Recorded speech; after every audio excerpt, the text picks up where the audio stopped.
তাহলে রিজিক নিয়ে এত টেনশন করার কি আছে ভাই? টেনশনে কিছু আছে? কার কাছে রিজিক? আল্লাহ লিখে রাখছেন না? ইনশাআল্লাহ এর বাইরে কিছু হবে না। অতএব এত দুশ্চিন্তার কিছু নাই। জীবনকে নিয়ে এত দুশ্চিন্তার কিছু নাই। জীবনটাকে কোরআন সুন্নাহর আলোকে এনজয় করেন। কোরআন সুন্নাহকে দিয়ে জীবনকে এনজয় করা যায়। কোরআন এবং সুন্নাহর আনুগত্যের মধ্য দিয়ে আপনি জীবনকে উপভোগ করেন। টেনশন করার দরকার নেই। মনে রাখবেন, আল্লাহ যদি আপনার সাথে থাকেন এবং আল্লাহ যদি আপনাকে কবুল করেন, পৃথিবীর কোনো শক্তি নাই আপনাকে টলাবে। আর যদি আল্লাহ আপনার সাথে না থাকে, আইওয়াস শোডাউন দিয়ে কোনো লাভ হবে না। কেউ আপনাকে বাঁচাতে পারবে। অতএব আল্লাহকে আপন করে নেন। যার যার হক তাকে তাকে দেন, নিজের হক আল্লাহর কাছে চেয়ে নেন। ইনশাআল্লাহ আপনি সুখে থাকবেন। এর আগে আল্লাহ পাক একা ছিলেন, আর কিচ্ছু ছিল না। হুয়াল আউয়াল ওয়াল আখির ওয়াজ যাহির ওয়াল বাতিন ওয়া হুয়া বিকুল্লি শাইইন আলিম। সূরা হাদীদ। আল্লাহ পাক একা ছিলেন, কোনো কিছু ছিল না, আল্লাহ একা ছিলেন। আবার কোনো কিছু যখন থাকবে না, আল্লাহ একা থাকবেন। এরপরে আল্লাহ পাক সৃষ্টি করেছেন আরশে আজিম। কি সৃষ্টি করেছেন? বিশাল আরশ, যার ছায়ায় আল্লাহ পাক কিয়ামতের মাঠে 7 শ্রেণীর মানুষকে ছায়া দিবেন। 1, ন্যায়পরায়ণ বাদশা, যেটা এই বিশ্বে খুঁজে পাওয়াটা পূর্ণিমার চাঁদের মতো। 2, সেই যুবক যে তার পুরো যৌবনকাল আল্লাহর পথে ব্যয় করেছে। এটা সুযোগ আপনার সামনে আছে, আপনি লুফে নিতে পারেন। এই সুযোগটা আপনার সামনে আছে।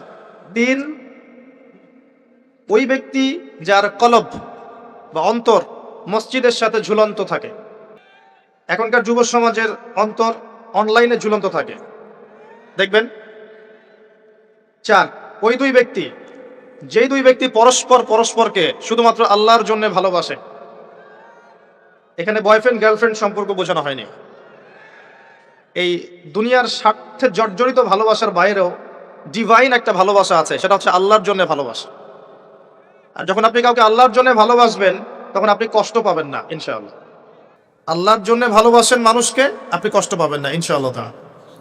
2 ব্যক্তি যারা পরস্পরকে আল্লাহর জন্য ভালোবাসে, আরো সে ছায়া ছায়া পাবে।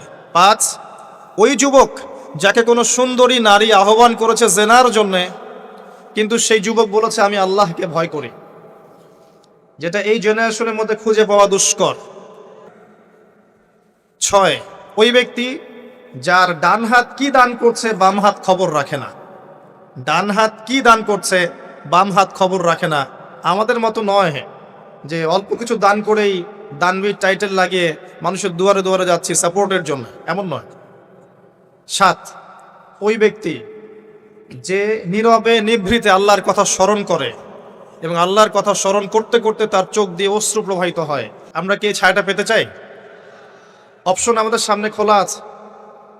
আমরা কিন্তু ওই যুবক হতে পারি, ওই 2 ব্যক্তি হতে পারি, ওই ব্যক্তি হতে পারি যে মসজিদের সাথে সম্পর্ক রাখে, গোপনে দান করতে পারি, রাতে নিভৃত আল্লাহর জন্য কাঁদতেও পারি না? সব সুযোগ আমাদের সামনে আছে। আল্লাহ চাইলে আপনি ন্যায়পরায়ণ বাদশাও হতে পারবেন ইনশাআল্লাহ, যদি আল্লাহ আপনার তাকদিরে লিখে রাখেন। এটাও সম্ভব। চলে আসেন আরশে আজিমের পরে আল্লাহ পাক সৃষ্টি করেছেন কলম সৃষ্টি করে আল্লাহ পাক পুরো মহাবিশ্বের তাকদির লিখেছেন। পৃথিবীর শেষ দিন পর্যন্ত কি হবে না হবে, খুঁটিনাটি বিষয়।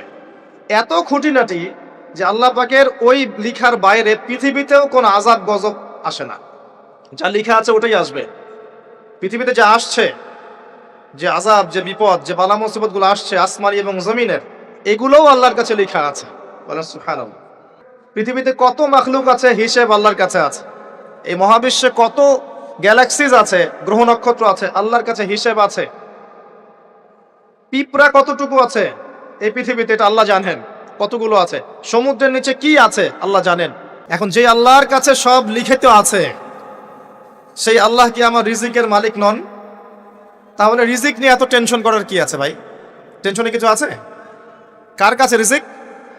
আল্লাহ লিখে রাখছেন না? ইনশাআল্লাহ এর বাইরে কিছু হবে না। অতএব এত দুশ্চিন্তার কিছু নাই। কোরআন এবং সুন্নাহর আনুগত্যের মধ্য দিয়ে আপনি জীবনকে উপভোগ করেন। টেনশন করার দরকার নেই। মনে রাখবেন, আল্লাহ যদি আপনার সাথে থাকেন এবং আল্লাহ যদি আপনাকে কবুল করেন, পৃথিবীর কোনো শক্তি নাই আপনাকে টলাবে। পৃথিবীর কোনো শক্তি নাই, পৃথিবীর সমস্ত শক্তি একত্রিত হয়ে আপনার চুল বাঁকা করতে পারবে না। এরপরে আল্লাহ রাব্বুল আলামিন কি লিখেছেন? এরপরে আল্লাহ রাব্বুল আলামিন মহাবিশ্ব সৃষ্টি করেছেন 6 দিনে। কয় দিনে? এরকম আরো 6টা আসমান মহাবিশ্ব আল্লাহ পাক প্রস্তুত করেছেন। তারপরে আছে সিদরাতুল মুনতাহা, তার উপর একটা মহাসাগর আছে, তারপরে কুরসি, তার উপর আরশে আজিম। আর আরশে আজিমের উপরে আল্লাহ সুবহানাহু ওয়া তাআলা। এখানে একজন মানুষ ওই পর্যন্ত চলে গিয়েছিলেন, তিনি কে? মুহাম্মদুর রাসূলুল্লাহ সাল্লাল্লাহু আলাইহি ওয়াসাল্লাম। তার মর্যাদা আর বোঝার বাকি আছে? আল্লাহ রাব্বুল আলামিন এরপরে মহাবিশ্ব সৃষ্টি করে দীর্ঘদিন পর্যন্ত, অনন্তকাল বলবো না, দীর্ঘদিন পর্যন্ত মানুষ সৃষ্টি করেন নাই। জি, সূরা দাহরের প্রথম আয়াতে আল্লাহ পাক বলেছেন, হাল আতা আলাল ইনসান হিনুম মিনাদ দাহরি লাম ইয়াকুন শাইআম মাযকুরা। মানুষের উপরে এমন একটা সময় চলে গেছে যে মানুষ কোনো আলোচ্য বিষয় ছিল না। মহাবিশ্ব সৃষ্টি করেছেন কুন ফায়াকুন, হও হয়ে যাও।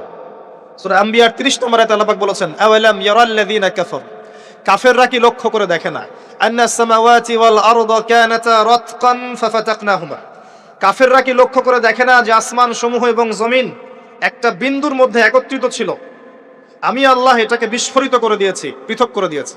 তাহলে চিন্তা যেখানে শেষ, আল্লাহ পাকের কুদরত সেখান থেকে কি শুরু। তা আমরা সীমাবদ্ধতা বুঝতে পারছি সায়েন্সের। আমি নিজেও সায়েন্সের ছাত্র, বাট আমি এটা স্বীকার করি যে সায়েন্স সবকিছুর সমাধান দিতে পারবে না। কারণ আপনি কমন একটা প্রশ্ন করেন যে রূহ কাকে বলে, সায়েন্সকে বলেন যে can you give us the definition of রূহ, আমাদেরকে রূহের সংজ্ঞা দিতে পারবেন? রূহটা কঠিন নাকি তরল না বায়বীয় নাকি, আপনি কি ব্যাখ্যা করতে পারবেন? হুরিন আইন, মিজান, পুলসিরাত এগুলোর ব্যাখ্যা দিতে পারবে? আমাদের আত্মাটারই তো ব্যাখ্যা দিতে পারছে না। ঘুম, স্বপ্নের ব্যাখ্যা দিতে পারবে? ঘুমন্ত অবস্থায় মানুষ হাসছে এবং কাঁদছে, কি জন্যে ব্যাখ্যা দিতে পারবে?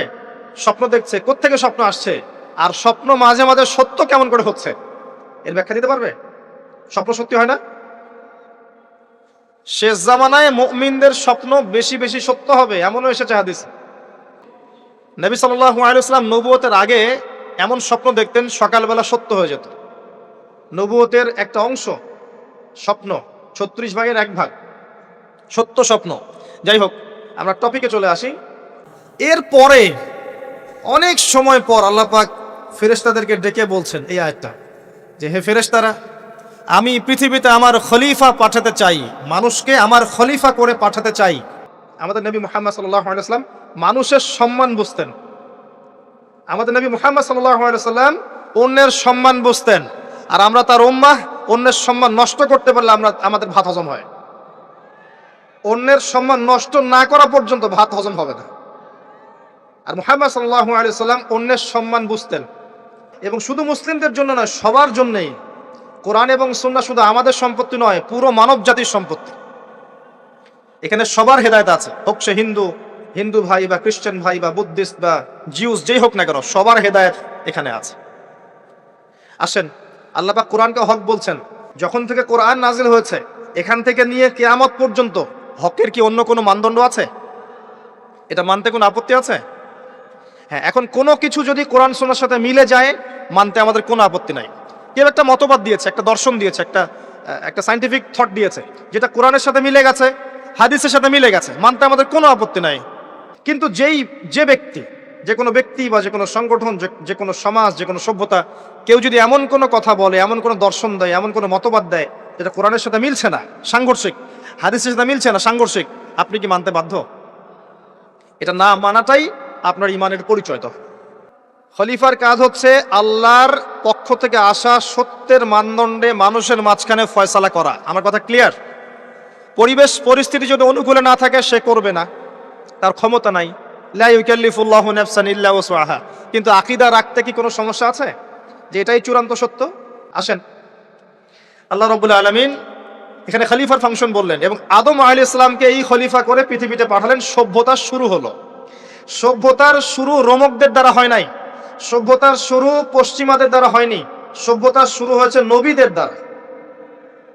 সর্বপ্রথম সভ্যতার ধারক বাহক হচ্ছেন আদম আলাইহিস সালাম, যাকে আল্লাহ পাক খলিফা করে পৃথিবীতে পাঠিয়েছেন। তাহলে সভ্যতা এগিয়ে যাবে কিভাবে? জ্ঞান চর্চার মধ্য দিয়ে। বুঝতে পারছেন? আগে জ্ঞান। এখনো যদি আপনি একটা সুন্দর সভ্যতা চান, জ্ঞান চর্চা, এছাড়া কোনো অপশন নাই। এরপর কি হলো? সভ্যতা এগিয়ে গেল কিভাবে? তার বুকের হাড় থেকে হাওয়া আলাইহিস সালাম, এই যে সভ্যতার একটা অংশ, মহিলাদেরকে ছাড়া কি আপনি সমাজ চিন্তা করতে পারবেন? তারা আমাদের মধ্য থেকেই সৃষ্টি, এবং বাঁকা হাড় থেকে। জোরে চাপ দিতে যায় না, ভেঙে যাবে, আর ছেড়ে দিলে আবার ওইভাবেই থেকে যাবে। এই জন্য উত্তম নসিহতের মধ্য দিয়ে একটু মানায় টানায় চলতে হবে আর কি। দুনিয়ার জীবন সবকিছু 100% মনের মতো হবে না, একটু মানায় নিয়ে চলতে হবে। কারণ আমি নিজেও সাহাবী নই, দেখবেন আমার স্ত্রীও মহিলা সাহাবী নন, আপনিও সাহাবী নন, আপনার স্ত্রীও মহিলা সাহাবী নন। তাই ওই হিসাব কিতাব করে লাভ নাই। আমরা সবাই অপরাধী, সবার মাঝে ল্যাকিংস আছে। এই জন্য সবার উচিত সবার ভুলগুলোকে ক্ষমা করে দুনিয়ার জীবনটা হৃদ্যতা ভালোবাসার সাথে কাটানো। তাহলে পরিবার ঠিক থাকবে ইনশাআল্লাহ।